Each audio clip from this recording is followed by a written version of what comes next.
Hi guys, thanks for coming. I'm Steph, and and this is a really awesome panel. I'm so excited to get going. I guess I'll just say like a couple things about myself. I was one of the co-creators and the head writer of a show called, a web series called Sexy Nerd Girl, and another one called Versus Valerie. So that's where I'm coming from. And let's go along the table. Mr. Robert.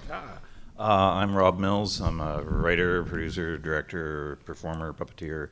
I've worked in broadcast for the last 30 years. I started as puppeteer for the Jim Henson's Muppets, and then graduated up into working on Sesame Street, doing mostly children's television stuff, but then also working in feature films like Labyrinth and Short Circuit and a bunch of other things. And lately, after a stint at CBC, I've been spending more and more time online, producing, creating web series, and doing my best to try to promote the whole community of people who are doing that.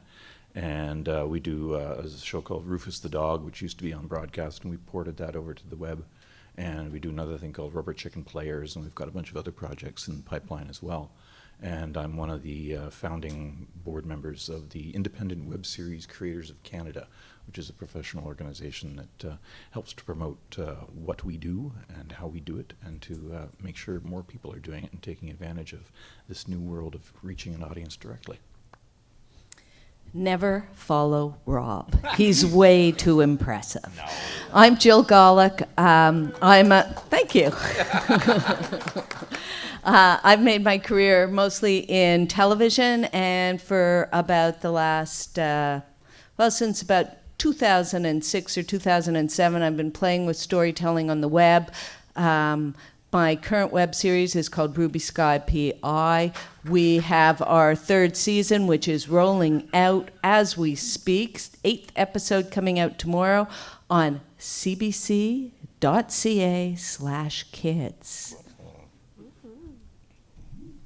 Never follow Jill Golick.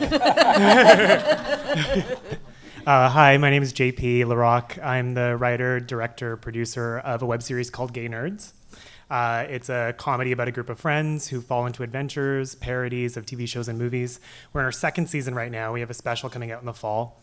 I am also a journalist and a playwright, and if you like watching shows about sex on MTV late at night, I'm a panelist from One Girl, Five Gays. No one responded at all. We're all trying to keep it in, JP, okay? We're all just trying to maintain our composure right now. Right. Here we are, and this panel is about the monetization of web series. So basically, can everyone hear me, or is this insanely loud? Okay, this is good. Perfect. So this panel is basically focusing on how you make enough money to make a web series in the first place, to get it going, and then how you can possibly make money from the web series itself. So that's kind of what we're going to be going through today. And I guess I'll start it off by asking you guys, who are all web series creators, when you first set out to make your web series, did it start for you sort of from a purely creative place? Or did you already have something in mind kind of for the business end of things? Did you have a business plan of attack? Do you want to go first? Sure, do that. It was entirely creative for me. I had an idea. It was a show, actually. The Gay Nerds idea was like a sitcom idea that I'd come up with. And then I just said to myself, I'm really excited about this idea. I want to create it immediately and see my words come to life. And so for me, it's kind of like the web seemed like the most viable platform for that. So I led with idea. I feel like the business stuff was stuff that, and I'm sure we'll discuss this further, I learned the hard way while moving through the process. So I would say I started creative first. Awesome. And you guys? I'll go. I did some stuff for free, and quickly discovered that I couldn't support myself on stuff for free, so I began to think about business and as part of the creative. And so now when I'm crafting an idea, I try and figure out business and creative as one thing, if that makes any sense. So it was both at the same time in the case of Skye P.I. I've been, like I said before, in the industry for a while, so there's always a business end to everything that I do. But at the same time, I had been through the grinder of the business, and to such a degree that I was looking to the web more as a relief or a release from that. And so primarily it was driven by creative. I mean, even with the stuff that I was doing in television, although you're looking at it as a market and trying to create works that you know you can make a buck from, the large portion of the stuff that I was producing on my own was always, you know, a creative idea came first, and then you chase down how to build that out and do it. As I was saying, most of the stuff that we've been doing thus far for the web, we haven't been taking as stringent a business approach to it as folks like Jill and some others have. So you'll see some divergent opinions coming across here on the hows and whys of that. But yeah, I guess short answer is creative. Creative. I feel like that's kind of where a lot of, you know, people's projects start. I mean, people here raise their hands. A lot of you guys are writers. Is anyone in this room already a web series creator? A few people? Is anyone? Oh, that's awesome. Cool. Yep. Is there anyone here who's sort of like, you know, has an idea for a web series or is sort of like thinking about making one? Yeah. Wow. Yeah. That's just so awesome. Well, I feel like I feel like a lot of people might have that idea and they might want to embark on making it, but then you're like, okay, I want to make it. Now what? What do I do? You know, how much do you have to know about the business? You know, we're probably going to be throwing around a lot of words up here about distribution, getting sponsors. Do you have to sort of have that business mind? There are two answers to that, and one is no, you don't, and the other one is yes, you do. The first part is we live in a remarkable moment in time with the web and what we're capable of doing on it, and also technologically what we can do. You can walk around with, you know, a freaking movie studio in your back pocket, and you can make things quickly, cheaply, easily, and the only thing standing between you and actually doing it is you yourself. If you want to do it just for the love of it, go do it now, get yourself out there, claim your turf, find your audience. There's nothing stopping you. If you're looking to do it as a larger project that is going to require some money, it's not something you can do simply out of your own back pocket on your credit cards, which a lot of people have been doing, and you feel that you need to raise money for it, then you have an obligation to pay that money back. So you've got to start looking at it as a business. And especially if you want to be making your living doing this, as opposed to, you know, don't quit your day job kind of thing, then you definitely have to regard the business aspects of that and look to where you can get the money up front. I lost track of what the question was that I was answering. I was on a roll there. No, you've got. What? I think you've got it. I think it's sort of like, you know, what you're saying is you could make it out of your own pocket, but yeah. But at the same time, you know, things that I found on my web series, things add up pretty quickly. You end up spending most of your day, you know, you have to keep on top of interactivity. You have to keep on top of, you know, even the simplest scene. You have to feed everyone. You have to get them there. You have to pay a camera person. You have to get a camera. There's a lot of things that pop up right off the bat. I mean, the question was, you know, can you do it yourself without business skill? Or do you need to have a business mind? And really, the answer is team. And you know, even if you're the guy with the business mind, you still need a huge team, because being a web series creator is probably the most exhausting thing you could imagine. And you know, I mean, production is one thing, but it never ends. Once you get your show done and in the can, then you got to get it up there on the web, and then you got to spend all your time promoting it. And even if you're an expert promoter, there's still people in the world who haven't heard about it, so you've got to reach them too. So a team, like, just bring people around you to fill in the gaps. If you don't have the business mind, right? Yeah, no, 100%. I mean, just speaking very much to that, it's like when I started, I was very focused on the production end of things and was like, okay, we have the finished product, we put it up. And then immediately I was like, okay, I kind of get Facebook, but I don't really understand like the 18 other social media platforms that are out there. And each of those have a very specific language that you have to use. Each of them have like, there are specific ways you target people using those, right? And so you bring in someone who has kind of the skills, whether hopefully if it's a friend that can help you off the top if you don't have a lot of money, but there are people who have that language. They're well versed in social media, and then additional promotion, coming to events and doing things like that. So yeah, absolutely. Yeah, I mean, you hear stories of people who've just gone out and done something, and then suddenly it's huge, like the viral video thing, and people saying, "That's amazing, I want to do that." That happens, but it happens rarely, and I think people that happens to like that are either extraordinarily lucky or they're very good at hiding the amount of work that they've actually had to put in. Or money they've spent. Or the money they've spent to create these things. Just to cite some case examples, there was a show, Out with Dad, that Jason Lever's doing. And the first couple of seasons of that, he did off his own credit card. He just said, I'm going to do this, and away he went and did it. He pulled in a lot of favors to do it. He drew in a lot of good people around him to help make it happen, but it happened because he was willing to put his credit card on the line. And subsequent seasons, he turned to his growing audience and said, if you want to see more of these, you got to step up because I can't keep doing this. And they did. So the audience becomes the fuel for further work on that. But, back to that first investment that you make, if you make your web series on your own and you put some cash in, and you begin to build an audience, your audience becomes a commodity. It's an audience that you hopefully will interact with and be very friendly with, and you'll carry them with you to future products and projects that you make. And so when you go to the money people for the project too, you go, look at my Twitter followers, look at my Facebook fans. These people come with me. So then you become much more bankable. So that first gander you take, even if you financed it yourself or taken the money out of your pocket, it becomes a valuable thing. Yeah, you're not selling your show, you're selling your audience. Yeah.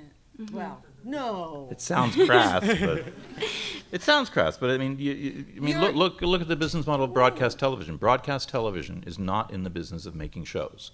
Broadcast television is in the business of selling their audience to advertisers. But it's different what we do, because we develop an intimate relationship with our audience, and we get to know them, and we get to tell them the story that they're looking for. And the better we know them, the more we interact with them, the more our storytelling is for them specifically. And when we go to the money people and say, give us money, it's to make a product for that audience. Rather than selling them to the advertiser, we're getting the advertiser to finance the show that they want. And it's a much better way to do the entertainment business, it is. in my opinion. It means we don't have to go to the gatekeepers and beg for permission to do our show and then have them twist and turn it in order to suit their established business models. So that's the nice thing about that. But the thing is that what you're both sort of saying is that you have to do a lot on your own. You have to be very independent before you can even, a lot of times, pull in that financing, even attract that financing. So, and not everyone, even has the time to do that. It's hard to do all that work and, still work at Starbucks or have a full-time job or keep it going enough to be able to have that time. So it is a lot of work. So you guys touched on a few different kinds of financing. Jill, you mentioned broadcaster. Robert, you mentioned crowdfunding, which is what Dad did for their subsequent seasons. What have you guys done personally for your web series in terms of financing? Plead to my parents to pay for things. Good plan. I haven't gone to mine yet. I owe them for so much. For me, mostly, especially with the first season, it was out of pocket.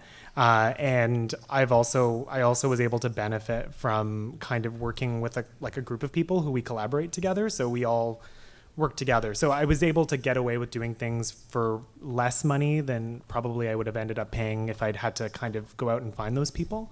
But yeah, for me, it was primarily out of pocket. For the next season of Gay Nerds, we're doing crowdfunding. So that's the plan, to move in that very exciting, very terrifying direction. So Did you have to build up a lot of, I guess you had to have a lot of interactivity then to get to the point where you can do the crowdfunding? Yeah, I mean, the thing that's really nice about our show is that our show is two niche communities. There's the gays and then there's the nerds. And they're both really internet savvy. So what's great about that is that, you know, you can target those communities, those demographics by kind of going to whether it's Twitter or Facebook or to specific events and making yourself known and present. And slowly, I mean, I think you had mentioned this before, over time you start to build, like the audience just kind of becomes this big ball that rolls behind you of people who really like the product that you're making and really want to see more of it. So ideally, it's like a building process that you get to so that when you're at that point of saying, okay, I'm ready to make more product, there's like a contingent of people behind you being like, we want to see more. But it does take a considerable amount of again, I keep mentioning social media because that for me, I find is where I've had the most success. So yeah, social media. I cleverly targeted an audience that does not have credit cards, children.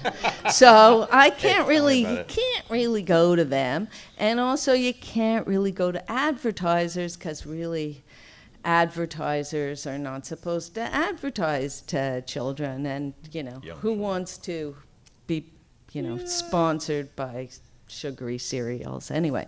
So okay, me, but I am an overachiever in the financing department, and I would like to think that my show is perhaps at least one of the best financed independent web series around. It's the best financed, and you've been very smart. And we've gotten more and more money into the show with every season that we've done. We started with the Independent Production Fund, and they're an equity financer, and they gave us some money to do our first season, and the balance of our budget came from creative contributions by creators just like you and me. And then in our second season, we were able to add to the Independent Production Fund's investment, we were able to add a contribution from the Ontario Media Development Corporation's Interactive Digital Media Fund. And at that point, having two seasons under our belt that had a lot of great views and great critical acclaim, and we had managed to be incredibly loud in the social media, so kind of lots of people knew about the show. And at that point, Kids CBC came to us and commissioned the third season, so then they brought in all kinds of new potentials there, some financing from them, as well as from the Canada Media Fund and the Shaw Rocket Fund. You have to say all your funders' names. It's part of my job. And so we've been able to do an incredible thing because of that, and we're really proud of it, and we're really grateful to all the people who have helped finance the show. Yeah, the bulk of stuff that we've done has been self-financed. We've done some Indiegogo campaigns, so we've gotten money from supporters and been slowly building an audience that way. But again, the amount that we get from that, it hasn't been the runaway success that you sometimes hear about with Kickstarter or Indiegogo campaigns. And again, like with Jill, we're dealing with the bulk of what we've been doing has been for very young audiences. So again, it's not an audience that you can tap directly for financing. You sort of have to go to their parents and say, do you like this for your kids? Do you want to see more? And try to get support that way. Or you're going from a fan base, which is partly what we've been able to do based on our existing work. And being able to draw in support from people who want to see more of what we're doing. We know that traditionally with the children's stuff, the young children's stuff that we've done in broadcast, that the money was never really there from the shows themselves. The shows were always the lost leader in a way. And any revenues that were really significant revenues that would came in not from licensing the shows for broadcast or anything like that, but from the ancillary markets, the toys, the dolls, the games, the books, the music, anything else associated with the show that you could sell. But again, you're not selling directly to your audience because they're very young and they don't have credit cards, or at least they shouldn't. Parents are going to get really angry.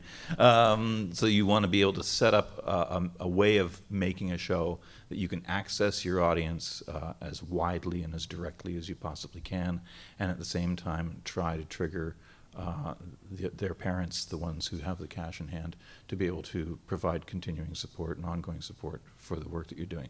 So with that young audience thing, it's a very long-term approach in a way. There's not a quick return on it. And the broadcast market, I mean, you've been very fortunate with your relationship with CBC. Again, for a very young audience, that's very difficult. Broadcasters don't have a lot of cash. They don't have a lot of shelf space, so they're not willing to support the very young stuff on as grand a scale as what Jill's been able to accomplish. So the other part of it is I'm lazy too. I don't really chase down a lot but of it's money, the same thing as Gay Nerds. It is a niche audience that's underserved. We have, there are so many stories in the world that aren't being told. And, we're seeing children's television. I mean, Rob and I were both in children's television for many years. And when we started out, there was a certain kind of programming that's really been displaced, right, for very commercial concerns. And so what we both saw independently was a niche, a place where you could provide a kind of programming on the web that doesn't currently exist on broadcast, and that's the same for you. And so I think we all see that the most successful web series are the ones that do target a niche audience that isn't seeing their stories told, and then those niche audiences, in theory, will either support the creation of more shows themselves, or there may be other ways to make the money, but we'll see. Well, that's the thing with the ancillary stuff. You have to have a large enough audience in order to trigger that kind of thing where you've got merchandise where you can sell. You can't just go out and get a toy deal. I've got a web series here, Hasbro, sign me up. No. As much as we would like to. It'd be nice, yeah, but you've got to be able to, again, to deliver the eyeballs, you've got to be able to say, yes, there is an existing audience there. So first and foremost, you're building an audience, you're building a community, and that's what's going to provide the continuing support for what you want to do. It sounds like for the financing, it seems like sort of a mix between it being an independent kind of thing where you have full control and you raise the money yourself, versus sort of joining hands with a broadcaster or like a production company that's already established. Do you think there's advantages and disadvantages to both? I think it's a bit different in a way that it depends on your project. And again, this is the wide variance of how a web series can be done.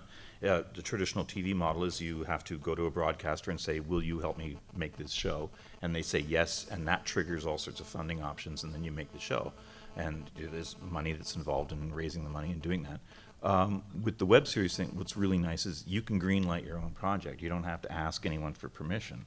Mm-hmm. But unless you've got the cash up front, you can't do very expensive shows. Mm-hmm. So you're caught between doing something that's really, really cheap because you can, or you've got a grander vision which is going to cost money, and then you've got to go chase after that to do it up front. There's a lot of stuff that's being done which is very, very impressive that looks like it costs bazillion dollars, and they've been just pulling it out of like spare change out of the couch, and a lot of favors and everything else, which is fine for getting things started, but you can't continue doing that. You can't expect to continue doing that. You can't live on people's favors forever. And you've got to, at some point, you're dealing with people who are trying to earn their own living doing this kind of work. So you've got to be able to pay them a fair wage. So there's that tension with it. The great freedom is that of being able to say, I'm going to greenlight this project because I say so. And then from there on, you have to make whatever choices you make and how you fund it and how that impacts how you produce it.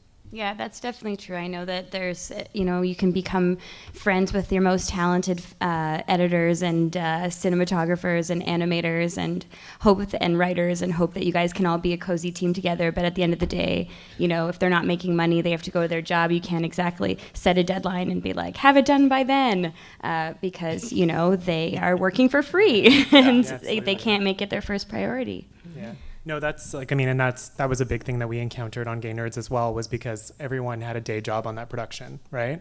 But I do agree that I think it's like with having the broadcaster there's a safety net, but with the safety net comes restrictions. And compromise. Yeah, and compromise. In my opinion, working outside the traditional film and television system, making Ruby Skye has been the greatest creative experience of my life. It's been fantastic. And, I would say if you're thinking about going out and making a web series, go out and make it, because it will be creatively fulfilling, a wonderful experience, and you'll learn a ton. But it's kind of like, even with my financing, it's kind of like having an extra kid in university. It's expensive. But on the other hand, when you're working inside, and when we went to CBC with Ruby Skye, we had 2 seasons under our belt. They could see the show that they were buying. They knew what it was, and therefore they trusted us and let us continue to make it. So we haven't been forced into making the kind of compromises that I was really worried about at the beginning. So there you go. Happy story. Yeah. When we did the Rufus the Dog's Christmas Carol, that was really on spur of the moment. I'd been thinking about the project for a while, and it was just like, fuck, let's just fucking do it. Just make the damn show. And so called up a bunch of my friends and said, let's do it. Let's shoot this thing.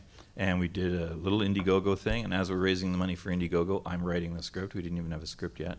So we do the Indiegogo campaign. We raise a bit of financing, not as much as we needed, but we still said, well, screw it. We're still going to do it. We can't afford a studio, so we'll shoot it in my living room.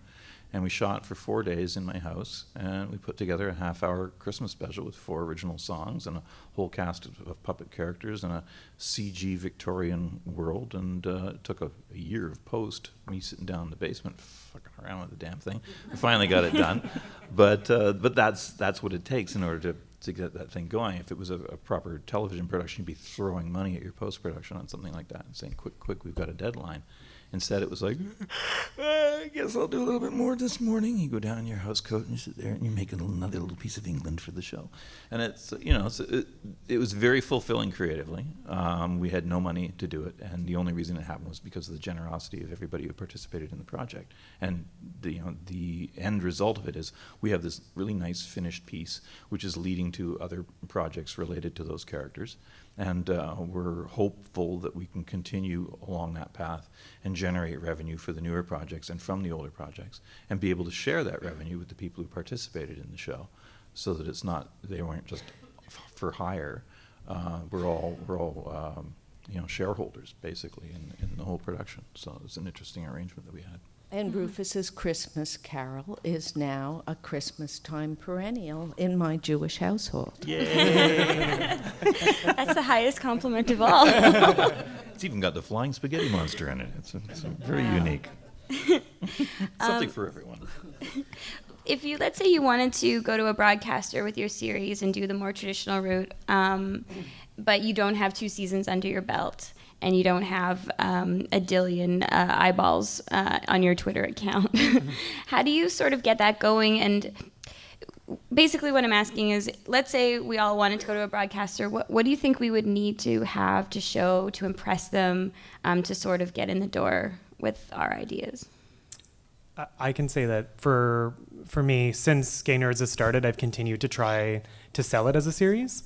And I found that going to broadcasters and pitching, typically they'll take a look at your show. They'll, at least for me anyway, they'll understand it within the context of that particular web world. Usually if you have like a full, like at least for me anyway, it was like a full-length version, like a half-hour version that you can present to them, or a Bible that'll break down that world and have the characters in it. Any of that additional material I find is very helpful for them. Even if it seems like somewhat of a departure from what your web series is, it's kind of going a little bit more of the traditional route and taking it closer, again, closer to traditional TV. But sometimes that's kind of the bridge you need to make for them to understand what your show is about, to kind of put it in more traditional terms. I know that broadcasters are looking at what's going on with the production of web series as sort of an incubator kind of arena, almost a free testing ground for them, where things can be taken to pilot without them having to make any kind of development investment or taking any kind of risk in okaying an idea. They're just going to wait and see what comes up, and if they like it, then they'll grab it. If you don't have shows under your belt the way that Jill did, then you are pretty much back in the same original position of pitching an original series to a broadcaster. If you do have at least one episode, if not more, that you can use as not just a calling card film, but as a true example of this is the show, this is what we're doing, this is the audience that we've got, even if it's not a huge amount of material, you're in a better position, I think, to be able to speak to them creatively about how you want this thing to go and not make the compromises Jill was regarding. But you also are then in a position to be able to say, this is what we want to do with it. We want to take it further, and we need your help if you have a specific plan that you're looking to do that with. But again, the problem with going for the broadcaster route is you've got to know that the project that you're making is going to fit with the agenda that the broadcaster's got, something that they're looking for. As I mentioned before, broadcasters have a limited shelf space. It's not like the web. There's only 24 hours in the day, there's only 7 days in the week, and they have a shelf marked out like that, and they put their product on that shelf. And if yours doesn't fit with what they're selling, or if they've already got too much of what they want, then you don't have a place there. The nice thing about the web is it's an endless shelf that goes all the way around the world, and material, once it's up there, stays up there. It's not gone the second Tuesday of the week. You're still there. So I think if you are going to be looking to a broadcaster for that kind of support, you've got to make sure, before you even step through the door, I would say, you really want to make sure that that is a home that you can have. You don't want to go in there desperate saying, please help me make my show, although that's what you'll always be saying inside. What you want to be able to do is to go in with confidence and say, this is the show we've been making, we want to make more of it, and we think you're a good home for it, whether it's on your broadcast schedule or on your online presence, and then find a way to find a happy marriage between those two worlds. Yeah, I think you really have to put on your business hat. I'm sorry to tell you, if you're going to go to a broadcaster, you have to understand their business first of all, and their business, and you have to come to them in addition to your creative plans with a little bit of a business plan. And there are ways to finance web series if you've got a little bit of money from a broadcaster. You have to be able to show them, in addition to how it fits their brand, how the show belongs with their network and advances their brand, but also how they can use a teeny little bit of money to make a lot of content. And it is a teeny little bit of money compared to what they're spending on a television show. So it could be very attractive to them. And we know that all the Canadian broadcasters have websites, are looking for new ways to make their business continue. And so if you can help them see that this is a business solution, it will be very helpful to them. Mm-hmm. It sort of seems like what you were saying about the incubator thing is kind of happening already with that comedy coup, the CBC's comedy coup that's happening. It seems like, if anyone hasn't heard of it, you should check it out. It's a thing that CBC is doing where you can sort of apply as a team of 3, and you have to make like a 90-second sizzle reel of your product or of your show, your web series, and then you have to put it out there yourself and advertise it yourself and try to get as many eyeballs to it as you can. And then they keep issuing challenges each week with more web stuff you put out, and then ultimately in the end you get $500,000 if you win to make a half-hour special for CBC that they'll air. So it seems like it's doing that thing you were saying of getting a lot of content without and getting to a point of where something's developed and already has an audience in place without the broadcaster stepping in. But it seems like a cool thing. Do you think sort of like CBC is approaching that? It seems like it's a development program to get television material. Do you think TV is the final goal for web series, or what do you sort of see for web series? I think it varies again on the genre, the material that you're making, the audience that you're going for, what your creative intentions are behind it.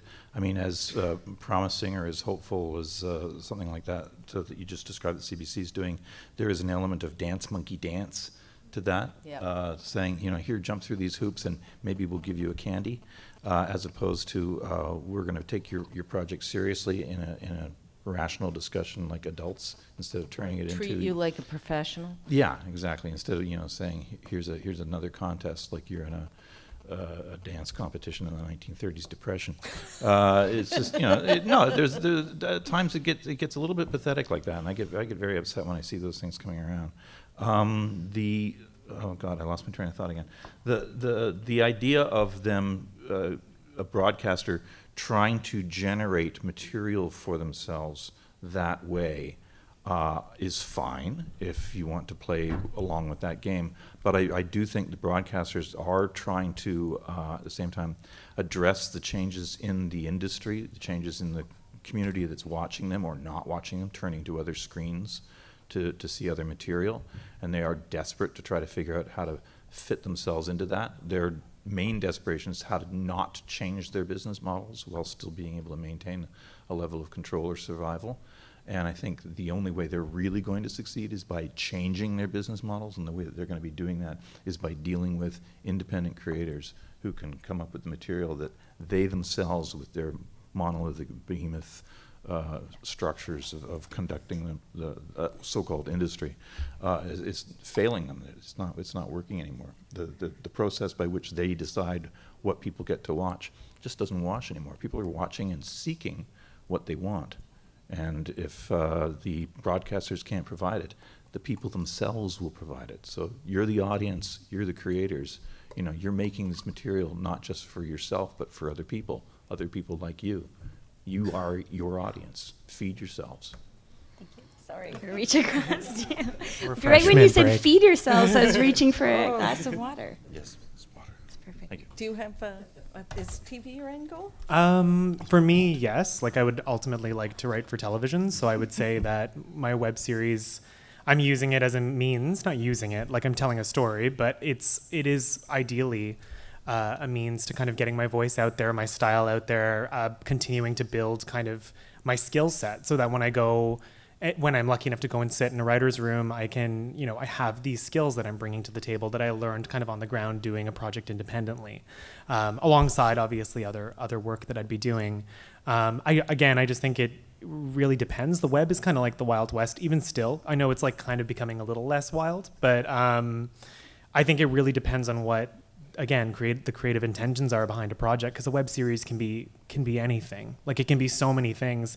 And certainly I know even, when you go to any of these, like the web conventions or any of the award shows, it's like you meet creators who are doing it because they're creating a platform for themselves as performers, some who want to turn it into a TV show, some who, they're just some who just want to make viral videos. Like it really depends. I think you have to start from a place of creating it for whatever your end goal is, and then look to similar projects or similar kind of people who have done what you would ideally like to do, and look towards the financing that they kind of went for, and follow their model. I find that's probably the most helpful thing. But there are so many ways. Web series can be, again, a million different things. So.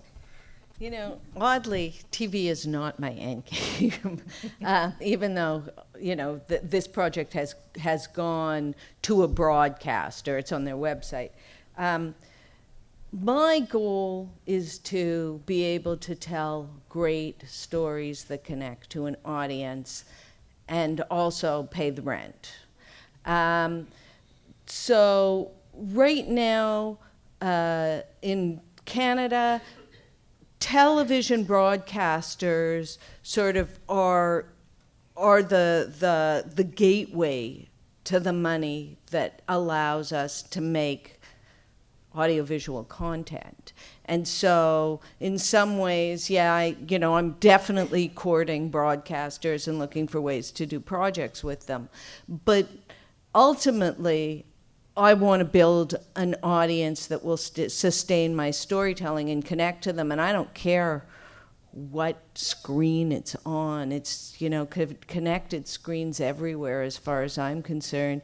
It's more about the storytelling and the connection with the audience, and that's something that I think that the mass medium of television has sort of, it's a relationship that's broken. And like Rob, I believe that the future is in the connection between the story and the audience and reestablishing that relationship rather than making story a commodity that allows us, or the sugar that allows us to track the flies that are the eyeballs that the broadcaster then sells to the advertiser, which I think is just You're being generous describing it as sugar. a broken model. And we've all attracts seen, flies. we've all seen how the really great shows that we really love come from that storytelling model that they have in the US, the HBO model, where it's a subscription system, right? So the audience is actually the ones who are paying for the content, not the advertiser. And so when the audience pays, what do you get? You get Treme, and you get Sopranos, and you get Game of Thrones, and Dexter, and all that stuff. So I think audiences are going in that direction too, and Doctor Who, it's actually all the shows that brought people to this place today are the shows that audiences have paid for, and we know it has to go that way. I agree. I think we're an audience now of people who want what they want when they want it. So web is perfect for that. I guess now would be a good time to open the floor to questions. And if you don't have questions, I still have a lot of questions. So, yes. So, kind of halfway in between web series and broadcasters, where does Netflix link in terms of a future for writers like yourselves? Because Netflix is purchasing shows. I definitely think it's Netflix is where that sort of model is where things are going. I mean, you can even see now Shaw and Rogers are two rivals are teaming up to make our own Canadian version of Netflix, which is going to be called Show Me. Show Me. And so, obviously they can sense that there's a major need to create something like that. What do you guys think? I think the Show Me stuff is them chasing after the Netflix tail after spending so many years trying to keep Netflix out and defend themselves that way by just standing in the doorway. And now they're realizing, we can't do that. Let's make our own. I think although the success of Netflix, and perhaps we'll see with Show Me, is going to open up doors and opportunities for people to step up and get the better funding for these different things that they're doing. Netflix is like just pouring money into the things that they're doing. I don't see them just buying everything.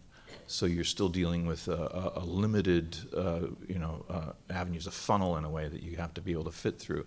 But if your show is really good, having another avenue to sell your wares on is great. Having another place to go, another door to knock on. We've been seeing, not just with broadcast, but also in feature film production in Canada, as the distributors get gobbled up by each other, there's fewer and fewer places to turn to pitch, let alone sell what it is you're actually doing.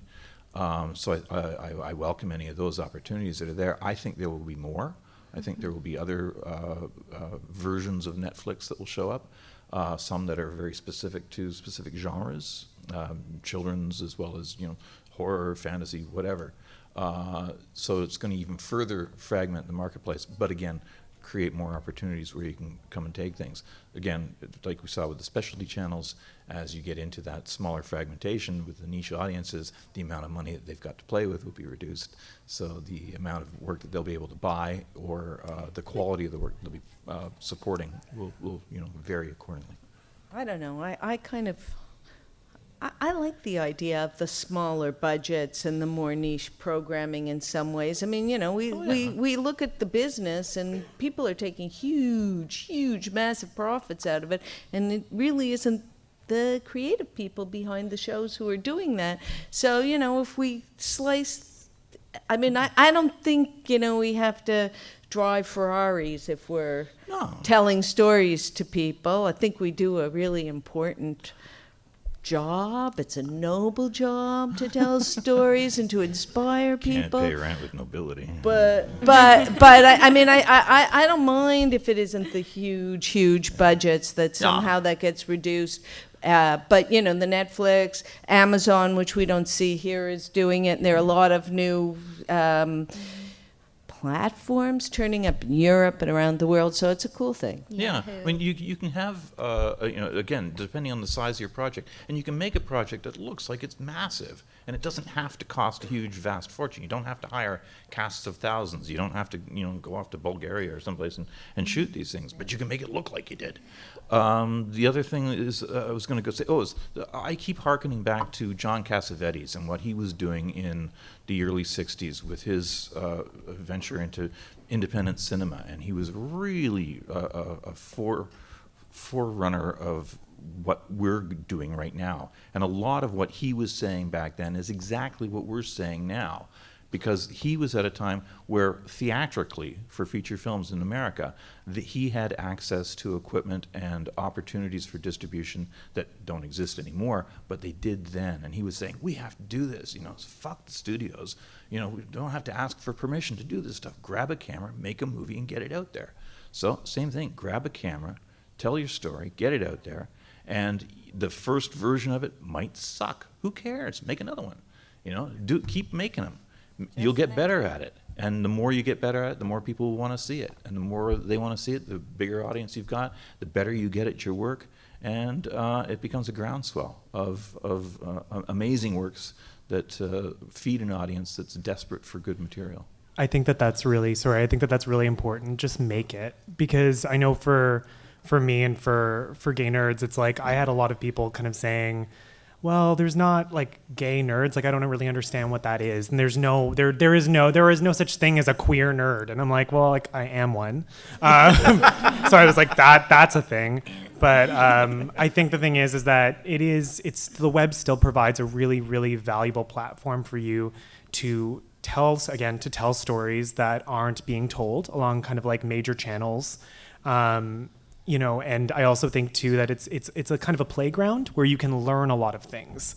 You can kind of you know, learn new skills, put yourself out there, learn the business of it, learn the production angle. I mean, it's a valuable place to work. And in terms of the Netflix model, I'm a big fan of Netflix just because I like the types of storytelling that is happening, because it's almost kind of like it's like a very structured form of web series insofar as like Orange is the New Black, which is telling really great stories about women, right, in a very kind of mainstream setting.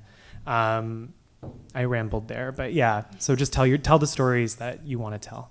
Let's get some more questions. All right. Is there something like an ideal length when you're starting out making a web series or with a webisode where you can kind of draw in the most eyeballs and really start building a fan base? What's the first thing your audience asks you? I would say, sorry, in terms of the length, it's like every step of the way, every single year, a different length has been the ideal length. So it's like when we started, it was like it has to be 30 seconds, 30 minutes. Like it just spans. Like it's like It can be the length of a regular television show, or it can be a viral video. It doesn't matter. I think it's the storytelling, the concept, and how you deliver that to the audience. That's the most important thing, and that the length should support that. So yeah. Yeah, but fill up that time well. You know, your audience is always asking you, can you make it longer? Why is it so short? Can it be longer? Can you make a longer episode? They put out a show, people like it. That's great. Why was it so short? And again, the viewing habits of people have been changing, how they're accessing this material. People thought, there's no way anyone's going to be watching a half-hour show on their phone. Well, they are. You know, and people are watching these things on their iPads. They're doing whatever, and they're accessing this material whenever they feel like it. So the length of time should be prescribed by the material. The story itself should decide the length. Decide. And, you know, broadcast television's got to be 24 minutes and 30 seconds. Blow me. You know, it's going to be 27 minutes. It's going to be 32 minutes. It's going to be 17 minutes and 6 seconds. You know, 21:40. 21, you know, whatever. You know, make it so it works, and the audience will be very pleased. Way in the back. Yeah, just my question is regarding crowdfunding. Would you recommend going for crowdfunding if you have got a web series that is, you know, of a sizable budget? Like we're talking about $120,000 for 12 episodes. If you're looking at a budget, something like that, and it depends on your audience and it depends on the material, the genre that you're doing. Some shows and some audiences are better suited to a crowdfunding model. There are some audiences that are, you know, very eager to put forward something like that. Like, I don't know, just off the top of my head, a Doctor Who ripoff that features strong female protagonists in skimpy clothing and lots of explosions. You're going to get a lot of money. People are going to, you know, they'll step up to the plate for that. It might not be the audience you want, but, you know, there they are.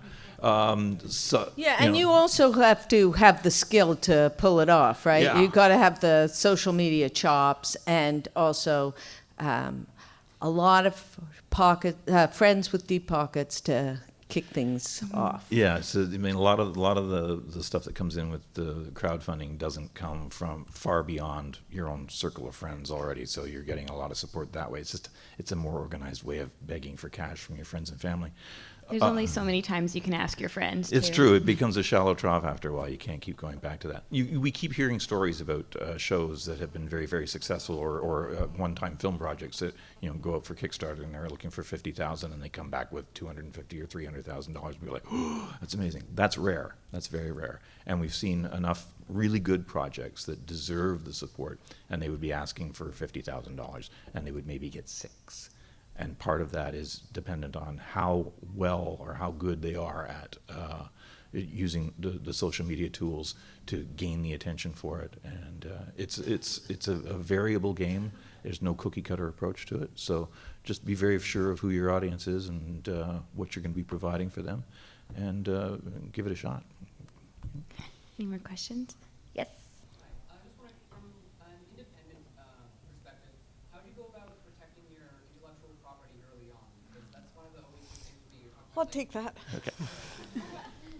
The Writers Guild of Canada, on its website, has a script registration service. Right, Terry? And so you could just go right on our website, wgc.ca, and register your work. You'll just upload your premise, your script, whatever material you have, and it's not expensive. How much? It's $40, isn't it? Yeah, it's about $40 for 5 years if you're not a member, and that we'll keep a copy of that. And if you have any litigation issues, we'll just pull that out, and it'll be time stamped, and it'll help you a lot. But in my 30-odd years in the industry, I've never been ripped off. So. Yeah, it is rare. I mean, people are always gun-shy of getting ripped off, but people are also very gun-shy about ripping people off. Copyright law in Canada, as soon as you've written something, even if you don't put a copyright symbol on it, it's yours. It's deemed being copyright. The protection of it, you got to show it to somebody sometime. And at some point, you're going to run across a project that is very, very similar, and it doesn't mean they ripped you off. It just means there's only so many crayons in the box. So. Any more questions? Yes. Having written something and now trying to get it produced, I'm being frustrated when I go to people. They won't even talk to me because I don't have an agent or anything like that. It's like, how do you get around that? Buy them cake. Um, I don't yeah. know. Yeah. I mean- payola is good. The best thing to do is to try and meet people in social situations, or, you know, I get a lot of email from people, you know, who want me to read their script, and some of them say, hey, read my script. And some of them say, I love your show. Do you ever need a volunteer to help with it? And read my script. And so it's like anything. You butter them up first. Try and find routes in that are not, that don't involve asking them for something as your opening line, right? And most people in this country will go for a cup of coffee with you before they'll read your script, because the last thing you want to do is read anyone's script, really, because there are just so many to read. But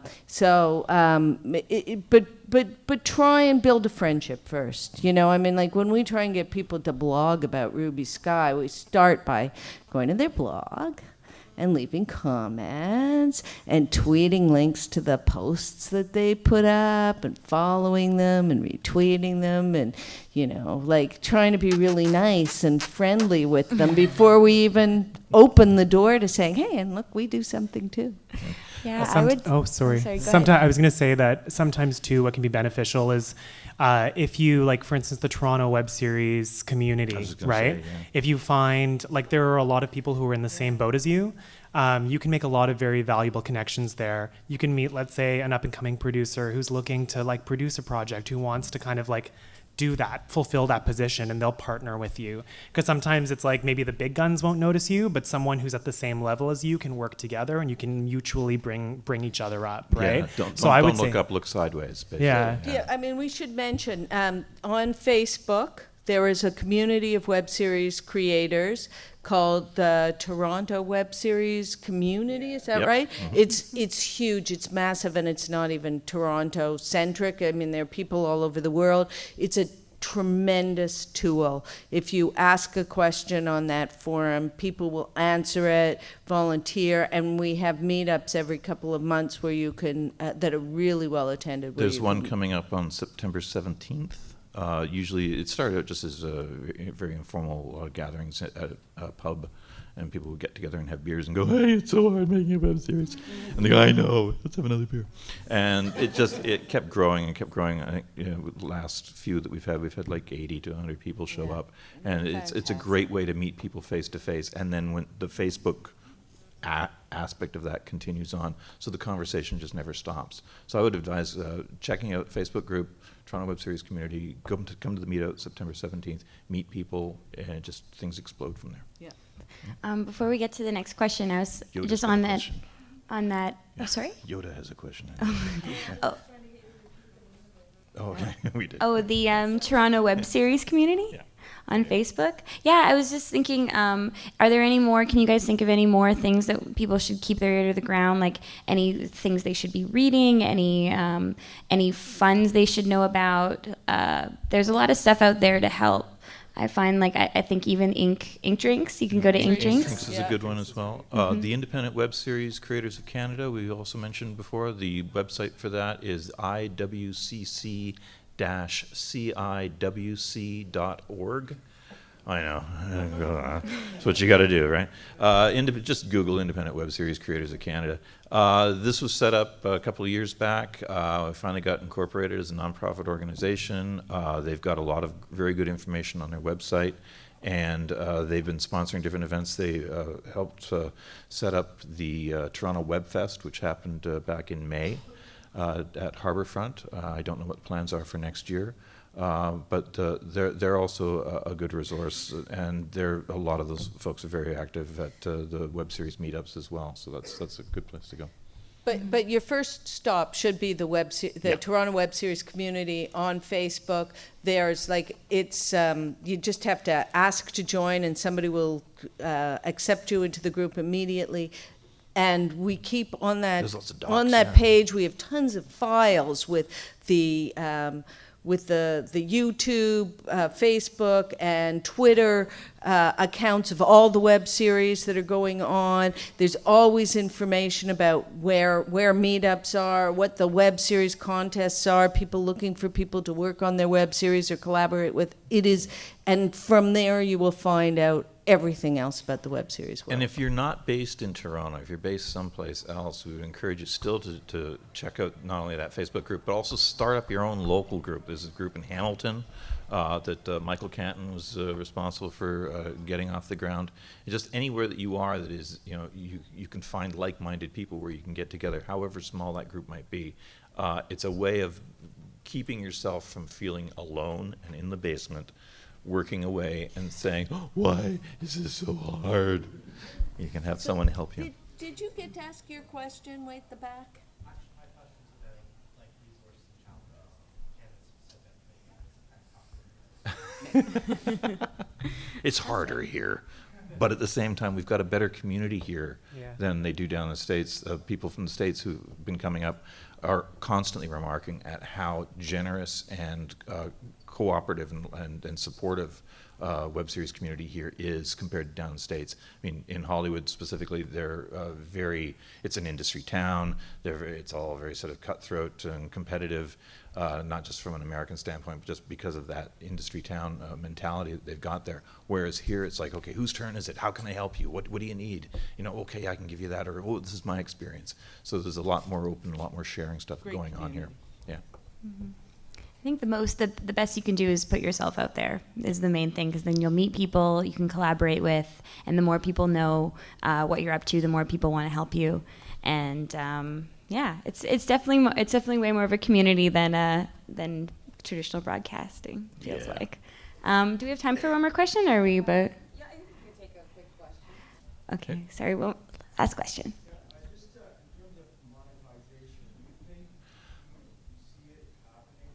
Because it's such a... The time is now. The money is starting to come in. Yeah. We have a plan with our show. It's not everybody's favorite plan, but so we had we had the broadcaster who took Canadian rights to our show this season. We hold the rights to the show in the rest of the world, and we are going to be able to distribute it to other platforms. And we're going to actually launch our third season on iTunes rather than on YouTube, because I can't possibly make less money on iTunes than I have on YouTube, I got to say. And also we're seeing markets around the world that are looking for this kind of content. So I firmly believe that the time is now, that it's opening up, that the money is coming, and you should just make your show. How's that for an answer? Thanks, guys.